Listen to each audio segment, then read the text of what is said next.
اعوذ باللہ من الشیطان الرجیم، بسم اللہ الرحمن الرحیم۔ شروع خدا کا نام لے کر جو بڑا ہی مہربان نہایت رحم کرنے والا ہے۔ السلام علیکم ورحمۃ اللہ وبرکاتہ۔ تمام سامعین کو ہمارے چینل کی طرف سے خوش آمدید۔ مجھے امید ہے کہ آپ سب لوگ خیریت سے ہوں گے۔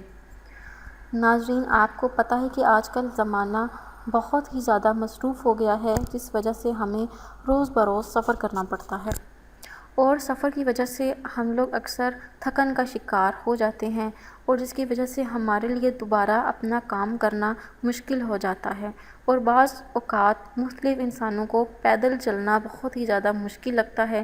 اگر وہ پیدل چلتے ہیں تو بہت ہی جلد تھک جاتے ہیں، لیکن اس وظیفے کو کرنے کی مدد سے آپ کو سفر سے بالکل بھی تھکن نہیں ہوگی۔ یہ وظیفہ آپ نے کیسے اور کب کرنا ہے یہ میں آپ کو بعد میں بتاؤں گی، لیکن اس سے پہلے میری آپ لوگوں سے چھوٹی سی درخواست ہے کہ آپ میری اس ویڈیو کو لائک کریں، اپنے دوستوں کے ساتھ شیئر کریں۔ شیئر آپ لوگوں نے اس نیت کے ساتھ کرنا ہے کہ یہ ویڈیو آپ لوگوں کے لیے صدقہ جاریہ اور ایصال ثواب کا ذریعہ بنے گی۔ دوستو، اگر آپ پیدل سفر کرتے ہیں تو آپ نے کچھ کلمات ہیں ان کو پڑھ کر اپنے دونوں ہاتھوں پر دم کر کے ناف سے لے کر پاؤں کے پنجوں تک پھیر لیں۔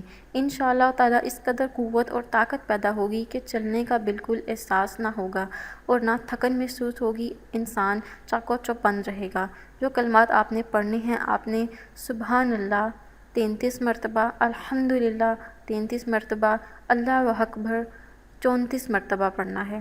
دوستو، یہ کلمات بہت ہی زیادہ اہمیت کے حامل ہیں۔ ان کے متعلق حضور اکرم صلی اللہ علیہ وآلہ وسلم نے حضرت ابو ہریرہ رضی اللہ تعالی عنہ کو پودا لگاتے دیکھا تو ارشاد فرمایا، میں تمہیں بہترین پودے جو لگائے جائیں بتاؤں؟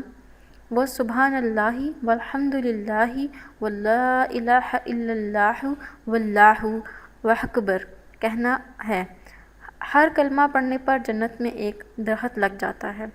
تو دیکھیں ناظرین، یہ بہت ہی زیادہ فضیلت والے کلمات ہیں۔ انشاءاللہ تعالیٰ اس سے آپ کو بہت ہی زیادہ فائدہ ہوگا، اور یہ ایک مجرب وظیفہ ہے۔ اگر آپ کو یہ وظیفہ پسند آیا ہے تو کمنٹس میں اس کا اظہار ضرور کیجیے گا، اور ہماری ویڈیو کو لائک ضرور کیجیے گا۔ انشاءاللہ تعالیٰ آپ سے پھر ملاقات ہوگی بہت جلد ایک نئی وظیفے میں، ایک نئی ویڈیو کے ساتھ۔ تب تک کے لیے اللہ حافظ۔